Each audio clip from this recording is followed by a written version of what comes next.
Corey here with GT Tools in Durango, Colorado, talking today about our cord and wire cutout tools, specifically the Kong system. Now the Kong is unique to the industry. It's built off an 8-inch curved cup so that it holds to the glass and does not pivot, rotate, or slide. This is the one tool in the market that you can set up in one spot and cut out a windshield. Specifically, this tool was engineered, designed, and built for windshield cutouts. So if you're looking for a tool that's easy to operate and easy to use, this is the guy.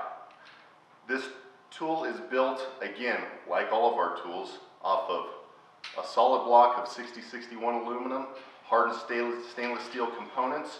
This tool also has a built-in locking back drive system, so the progress you make when you're cutting isn't lost when you need to take a break. It uses Gorilla Cord and zip line on this tool. How this tool operates, you set it up in one spot and it will actually cut in two directions. So you're going to be cutting up the A-pillar and across the dash simultaneously when you're cutting out the glass. So this tool also saves you time.